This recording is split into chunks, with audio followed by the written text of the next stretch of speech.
आज पौष कृष्ण एकादशी शके 1936 सादर करत आहोत ठाणे वार्ता। ठळक घडामोडी। शहरातील अनधिकृत बारवर कडक कारवाई करण्याचे महापालिका आयुक्तांचे आदेश। महापालिकेच्या 9 प्रभाग समितीत लवकरच नागरी सुविधा केंद्र आणि उत्पन्न वाढीबाबत कोणतीही हयगय सहन न करण्याचा पालिका आयुक्तांचा इशारा। या आणि इतर घडामोडी विस्तृतपणे पण काही क्षणातच। ठाणे वार्ता पहा श्रीस्थानक वाहिनीवर। आता सकाळी 9:15 पासून रात्री 9:15 पर्यंत ठाणे वार्ता, ठाण्यातील पहिलं दृकश्राव्य माध्यम। श्रीस्थानक वाहिनी ठाण्याची स्वतःची वाहिनी। ठाण्यातील घडामोडी, कार्यक्रम, वादविवाद, अगदी गाणी, नाटक याचा आनंद घर बसल्या पहा श्रीस्थानक वाहिनी। आपल्या ठाण्याचं हक्काचं व्यासपीठ श्रीस्थानक वाहिनी। ठाणे वार्ता आता संकेतस्थळावर देखील ठाणेवार्ता.com वर क्लिक करा आणि ठाण्याच्या घडामोडी जाणून घ्या। ठाण्यातील पहिलं ऑनलाईन माध्यम ठाणेवार्ता.com। नमस्कार मंडळी, दर रविवारी पाहायला विसरू नका। नमस्कार मंडळी, आपल्या प्रश्नांचं थेट उत्तर। ठाणे वार्ता पहा श्रीस्थानक वाहिनीवर। आता सकाळी 9:15 पासून रात्री 9:15 पर्यंत ठाणे वार्ता, ठाण्यातील पहिलं दृकश्राव्य माध्यम। ठाण्यातील अनधिकृत बार सध्या बरेच चर्चेत असून अशा अनधिकृत बारवर कडक कारवाई करण्याचे आदेश महापालिका आयुक्तांनी दिले असून यामध्ये चालढकल झाल्यास संबंधितांवर जबाबदारी निश्चित करून कडक कारवाई करण्याचा इशारा महापालिका आयुक्त संजीव जयस्वाल यांनी दिलाय। ठाणे महापालिकेच्या सर्वसाधारण तसंच स्थायी समितीमध्ये ठाण्यातील बार बरेच गाजत आहेत। अलीकडेच सर्वसाधारण सभा सोडून महापौर बारवाल्यांशी चर्चा करण्यासाठी गेल्यानं गोंधळ झाला होता, तर स्थायी समितीमध्येही प्रशासन बारवरील कारवाईवरून अडचणीत आलं होतं। बार मालक कारवाई टाळण्यासाठी लंच होमच्या नावाखाली कारवाईवर स्थगिती आणत असल्याचा प्रकार उघडकीस आल्यानंतर परवाना कोणाच्याही नावे असो, बार अनधिकृत असल्यास तो तोडण्याची कारवाई करण्याचा सूर स्थायी समितीमध्ये उमटला होता। पालिका आयुक्तांनीही या प्रकाराची गंभीर दखल घेतली असून वरिष्ठ अधिकाऱ्यांच्या बैठकीत शहरातील अनधिकृत बारवर कडक कारवाई करण्याचे आदेश दिले आहेत। अनधिकृत बारवर कडक कारवाई करताना कुठलीही हयगय चालणार नाही। ज्या अनधिकृत बारविषयी न्यायालयात सुनावणी सुरू आहे अशा बाबतीत तातडीनं सुनावणी घेऊन संबंधित अधिकाऱ्यांनी पुढील कारवाई करावी। याबाबत आवश्यकता भासल्यास पोलिसांकडून अहवाल मागून घ्यावा आणि कारवाई करावी। या कारवाईमध्ये चालढकल झाल्यास संबंधित अधिकाऱ्यावर कडक कारवाईचा इशारा महापालिका आयुक्त संजीव जयस्वाल यांनी दिलाय। ठाणे महापालिकेच्या 9 प्रभागांमध्ये लवकरच नागरी सुविधा केंद्र म्हणजे सेतूची स्थापना होण्याची शक्यता आहे। ठाणेकर नागरिकांना वेळेत सेवा देण्यासाठी महापालिकेच्या 9 प्रभाग समितींमध्ये नागरी सुविधा केंद्र म्हणजे सेतूची स्थापना करावी असा प्रस्ताव महापालिकेतील सभागृह नेते नरेश म्हस्के यांनी दिला आहे। हा प्रस्ताव मंजूर झाल्यास महापालिकेशी संबंधित असलेले जन्म मृत्यू दाखले, कर भरणा आणि इतर सेवा या भागनिहाय उपलब्ध होणार आहेत। यामुळे ठाणेकरांची मोठी गैरसोय दूर होईल। 20 जानेवारीच्या सर्वसाधारण सभेत हा प्रस्ताव मंजुरीसाठी विषय पत्रिकेवर ठेवण्यात आला आहे। ठाणे महापालिकेच्या मुख्यालयात नागरिकांना जलद सेवा मिळावी म्हणून नागरी सुविधा केंद्र उभारण्यात आलं आहे। असंच केंद्र प्रत्येक प्रभाग समितीमध्ये उभारल्यास नागरिकांना त्यांच्याच विभागात या सर्व सुविधा मिळतील आणि त्यांचा वेळ वाचू शकेल। महापालिकेला सर्व ठिकाणी साहित्य आणि कर्मचारी वर्ग देणं शक्य नसल्यामुळे या सर्व सेवा महापालिकेची जागा देऊन अनुभवी संस्था नेमून त्यांच्यामार्फत उपलब्ध करून द्याव्यात अशी सूचनाही म्हस्के यांनी मांडली आहे। हा प्रस्ताव मंजूर झाल्यास नागरिकांना सर्व सेवा प्रभाग समितीनिहाय देणारी ठाणे महापालिका ही पहिली महापालिका ठरू शकते। ठाणे जिल्हा परिषदेच्या संपूर्ण निवडणुकीवरच बहिष्कार घालण्याचा सर्वपक्षीय सूर उमटल्यानं जिल्ह्यात खळबळ उडाली आहे। जिल्हा परिषद आणि पंचायत समितीच्या निवडणुकीवर कल्याण आणि अंबरनाथ तालुक्यातील 27 गावांनी बहिष्कार टाकला असतानाच उर्वरित गट आणि गणांमध्ये बहिष्कार घालण्याच्या हालचाली सुरू झाल्या आहेत। सर्व पक्षीयांबरोबरच अपक्षांनाही माघार घ्यायला लावून जिल्हा परिषद निवडणूक रद्द व्हावी असे प्रयत्न सुरू झाले आहेत।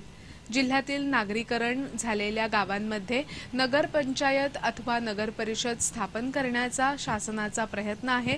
त्यानुसार जिल्हा परिषद हद्दीतील काही गावांमध्ये नगरपालिका स्थापन होण्याची शक्यता आहे। त्यानंतर पुन्हा जिल्हा परिषद बरखास्त करावी लागणार असल्यामुळे या निवडणुकीविरोधात 27 गावातील ग्रामस्थ एकवटले आहेत। जिल्हा परिषदेचे कल्याण तालुक्यातील 13 आणि अंबरनाथ तालुक्यातील 2 गट आणि दोन्ही तालुक्यातील 30 गणांमध्ये एकही उमेदवारी अर्ज दाखल झालेला नाही।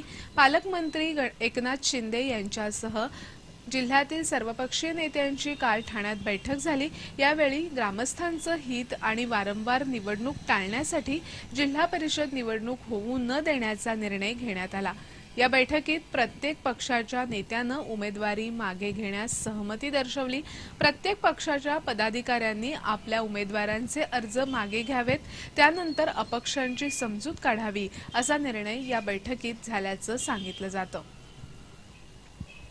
आदिवासी योजनांमधील भ्रष्टाचार आणि वसतिगृहाची दुरावस्था या विरोधात आंदोलन करणाऱ्या विद्यार्थ्यांना वसतिगृह सोडण्याचा फतवा काढणाऱ्या अधिकाऱ्यांविरोधात आदिवासी विद्यार्थ्यांनी आत्मदहनाचा इशारा दिला आहे। आदिवासी योजनांमधील भ्रष्टाचार आणि वसतिगृहाची दुरावस्था या विरोधात आंदोलन करणाऱ्या विद्यार्थ्यांवर उट्टे काढण्याचा प्रयत्न अधिकारी वर्गाकडून होत आहे। सोनाली धादवड या आदिवासी विद्यार्थिनीला उत्पन्नाच्या दाखल्यात तांत्रिक चुका असल्याचं कारण देऊन वसतिगृह सोडण्याचा फतवा काढल्यानं घायकुतीला आलेल्या तिनं आत्मदहनाचा इशारा दिला। या धसक्यानं बेशुद्ध झाल्यानं तिला जिल्हा रुग्णालयात दाखल करण्यात आलं। आता तिच्या सहकारी विद्यार्थिनींनीही वसतिगृह सोडण्याचा इशारा दिल्यानं प्रशासनाची झोप उडाली आहे। कोणत्याही राजकीय पाठिंब्याविना विद्यार्थ्यांनी आंदोलन केलं। गेल्या 3 वर्षापासून बंद असलेली शिष्यवृत्ती मिळावी, विद्यार्थ्यांना प्रवास भत्ता मिळावा, वसतिगृहाची प्रवेश प्रक्रिया सुलभ करावी अशा मागण्यांचं एक निवेदन आदिवासी विभागाच्या अप्पर आयुक्तांना देण्यात आलं होतं।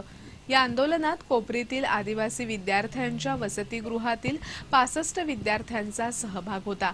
याचं नेतृत्व सोनाली धादवड हिनं केल्यानं तिचा उत्पन्नाचा दाखला चुकीचा असल्याचं सांगत तिला वसतिगृहात राहण्यास अपात्र ठरवण्यात आलं। वसतिगृहात प्रवेश देतानाही चौकशी का करण्यात आली नाही असा प्रश्न सोनालीनं उपस्थित करत आत्मदहनाचा इशारा दिला। हा प्रकार कोपरी पोलिसांपर्यंत पोहोचल्यानं कोपरी पोलिसांना वसतिगृहात धाव घ्यावी लागली। ठाणे वार्ता पहा श्रीस्थानक वाहिनीवर। आता सकाळी 9:15 पासून रात्री 9:15 पर्यंत ठाणे वार्ता, ठाण्यातील पहिलं दृकश्राव्य माध्यम।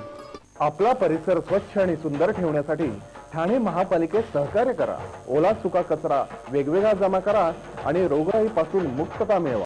ठाणे वार्ता आता संकेतस्थळावर देखील ठाणेवार्ता.com वर क्लिक करा आणि ठाण्याच्या घडामोडी जाणून घ्या। ठाण्यातील पहिलं ऑनलाईन माध्यम ठाणेवार्ता.com। डॉक्टर आणि रुग्णांचं पिढ्यानपिढ्यांचं जिव्हाळ्याचं नातं म्हणजेच डॉक्टर बेडेकर हॉस्पिटल आता अत्याधुनिक सोयी सुविधा आणि तंत्रज्ञानयुक्त वंध्यत्व निवारण केंद्रात IVF आणि टेस्ट ट्यूब बेबीचीही सुविधा। डॉक्टर बेडेकर हॉस्पिटल, महर्षी कर्वेपथ, ठाणे। 65 वर्षांची निरंतर सेवा। जयपुरी ज्वेलरी एक्झिबिशन कमसेल, 50% बचत। American diamond sets, mangalsutra, fancy bracelet, fancy earring top, radium आणि गोल्ड प्लेटेड बांगड्या आणि अन्य ज्वेलरी फक्त जयपुरी ज्वेलरी एक्झिबिशन मध्ये, अशोका बेसमेंट जवळ, गोखले रोड, नौपाडा, ठाणे पश्चिम।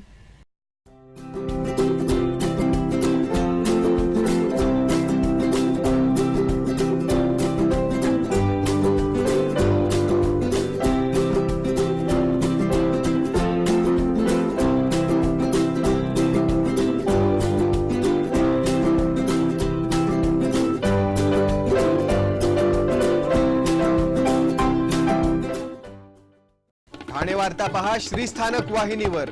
आता सकाळी 9:15 पासून रात्री 9:15 पर्यंत ठाणे वार्ता, ठाण्यातील पहिलं दृकश्राव्य माध्यम।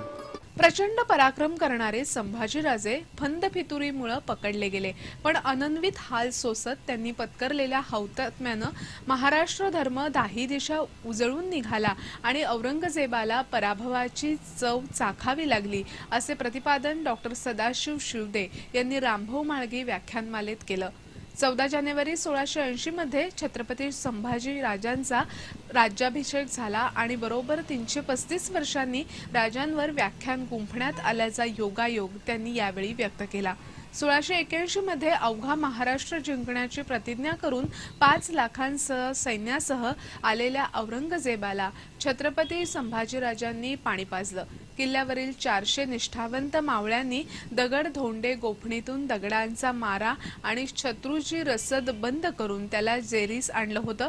छत्रपती संभाजीराजांनी बुरहाणपूर आणि औरंगाबाद या 2 शहरांची प्रचंड लूट करून स्वराज्याचा कोश मजबूत केला. पण या लुटालुटीत सैनिकांनी स्त्रियांच्या केसालाही धक्का लावला नाही. हे या लूटमारीचं वैशिष्ट्य होतं, असं सदाशिव शिवदे यांनी सांगितलं. ठाण्यातील घंटाळी रस्ता इथे नरेंद्र पाटील यांनी एक अद्ययावत डान्स स्टुडिओ सुरू केलाय. या बिझी फिट डान्स स्टुडिओचं उद्घाटन सुप्रसिद्ध कथ्थक नृत्यगुरू डॉक्टर राजकुमार केतकर यांच्या हस्ते झालं. हा डान्स स्टुडिओ संपूर्ण वातानुकूलित असून जागतिक दर्जाचे आरसे तसंच अद्ययावत ध्वनियंत्रणा, प्रशिक्षित आणि अनुभवी नृत्य शिक्षक ही या स्टुडिओची वैशिष्ट्ये आहेत. या स्टुडिओत सर्व वयोगटांसाठी हिपहॉप, कंटेम्पररी, साल्सा, बॉलिवूड झटका, झुंबा, एरोबिक्स, रोप, मल्लखांब, कथ्थक, जिम्नॅस्टिक, पॉवर योगा असे नृत्य आणि शारीरिक व्यायामाचे प्रकार शिकवले जाणार आहेत. नरेंद्र पाटील हे युनेस्को प्रमाणित डान्स डिप्लोमा धारक असून त्यांनी नृत्य प्रशिक्षणाबरोबरच अनेक कार्यक्रमांचं नृत्य दिग्दर्शनही केलंय.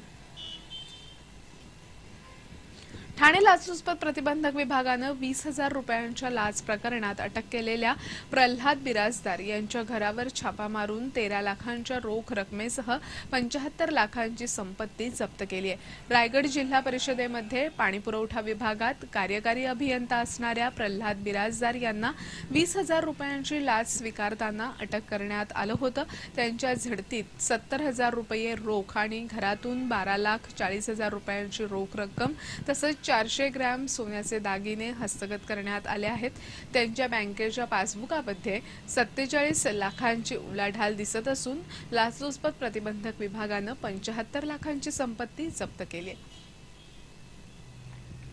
ज्या संस्थेत काम करता त्या संस्थेशी प्रामाणिक रहा, नागरिकांच्या समस्यांप्रती संवेदनशील बना आणि महापालिकेची प्रतिमा काळवंडणार नाही याची दक्षता घ्या, अशा सूचना देतानाच उत्पन्न वाढीबाबत कोणाची हयगय सहन केली जाणार नाही, असा इशारा नवनियुक्त महापालिका आयुक्त संजीव जयस्वाल यांनी दिला.